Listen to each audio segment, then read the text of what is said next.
Awesome. ठीक है.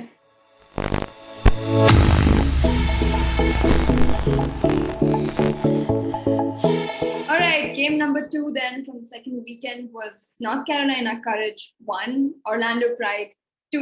And this win for Pride marked their best start for any NWSL campaign ever in Pride history. So, Ramel, starting off with you, what was the game like? Oh, very, very exciting. I think again, what we saw from this week was a lot of these matches. Like if you don't have like a team and you're just trying to look at in terms of what's happening at the end of it, these are super exciting matches to for just like a layperson to look at.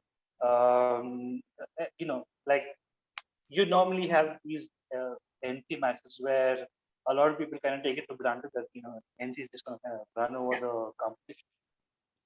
But this Pride team this year is something else. And I think, again, there's a lot of these guys on the roster who are really trying to prove that they want to make a mark on this, on this roster.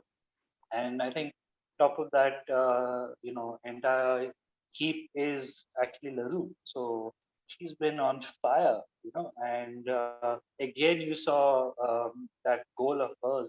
It was just basically her hassling the defense, that run in, picking off that loose ball, around brilliant stuff.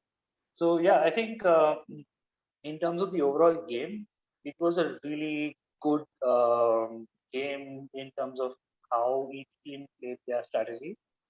So you saw the NC trying to play their game, you saw the Pride trying to play their game, and it was chalk and cheese if you look at strategy. And eventually, right, that took all honors from tonight, and rightly so. I think there were a few sort of details that were kind of not going right for NC when it came, especially when it came to their passing. The Pride put them under pressure, and under pressure, just trying to sort of make sure that the passes were right didn't happen, and that's where NC kind of put themselves under a lot of pressure and eventually sort of conceded those two really terrible goals. Terrible for NC, of course. They were brilliant for the Pride. Uh, yeah. So, and in terms of a quick note, a couple of notes for NC. Uh, I think Rocaro is really struggling this year. I don't know. I mean, I know she is of a much higher quality than we've kind of seen so far, but it's just not been happening for her. And I think with what I've seen from Havana Salon, for example, uh, I would rather see her start, and try and see what she can get up. So I think there are lots of questions across the roster. Another note is, I love Casey Murphy, but she's been very shaky in goal. There's just been too many errors. Like for instance, that angle from the Morgan goal. I mean, I don't know how that got past a good keeper like Casey, for example. Yeah. And in the previous game, she let in something on the near post. So it's like these are this is honestly going to shake anyone, and good goalkeepers will sort of it is definitely, I think, coming down to confidence. So there's a lot of questions that the sort of coaching staff have to kind of ask themselves and just be honest about what they need to do to kind of make this work for them. As far as the Pride, I don't know what they're drinking, but it's apparently working because they're playing some uh, brilliant soccer. I mean, it's not like I mean, we heard Riley crib about it later. Yeah. You know, uh, it's not a connoisseur's style of football, but it's effective. And at the end of the day, I think uh, possibly for a team like Pride to come in and counter a team like the NC, I think they did the right things. And especially when it comes to the players they have up top, whether it is Leroux or whether it's Morgan, they've come through a system where they've actually been playing this over the top ball that they run onto, often. And so I think it's also the Pride finally finding a system that works for them rather than trying to shoe on these players to kind of play a European style. So great to see that from the Pride, and I think it's a phenomenal result.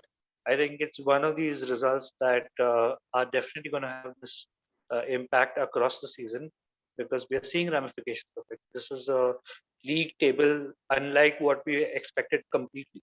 Mhm. So that's super exciting to see. Um, Player of the match, I think, has to be Leroux, just for the work that she has done. She was tracking back. She was defending in her own half, in her own D. In the final third, going up front, hassling defenders. She was a pest all night, and lovely to see. Lovely to see her back. With this fire. So yeah, that's the game for me. Yeah, exactly. I think especially Sid Leroux and Alex Morgan have sort of resurfaced with this vengeance and this absolute desire. I think for Alex Morgan, she's peaking at the right time for club and of course for country come the Olympics. I mean, she's going to be quite dangerous, much more than she would have been last year. And I think that yeah, this game as well, we saw three moms score, which was pretty cool.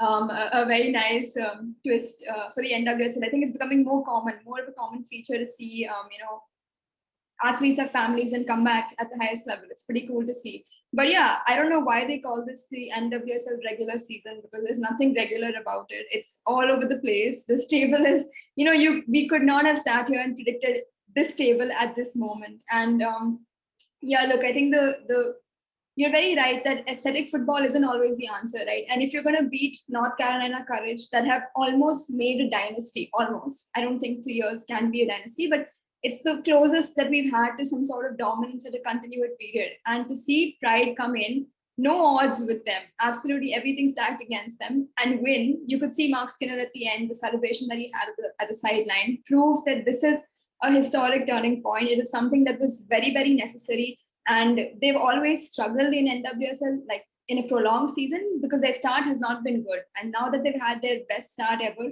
it's very, very good to see that this team is finally showing off all their assets and they all are clicking together. So yeah, it was quite incredible to see those two goals.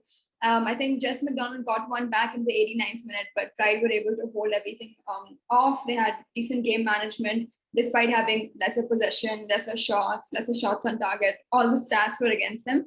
But my player of the match as well had to be Sid Leroux, just because of that fire. I mean, you mentioned her defensive capabilities and what she really brought defensively, but she was always putting the opposition in discomfort. They were always checking their shoulder to see where she is, what she's up to, and then using the pace, timing your runs, and finally, putting one past the goalkeeper. Credit to her, absolutely great performance. And of course, we see in the following matches as well, she's doing very well. So yeah, my player of the match for this game has to be Sid Leroux as well.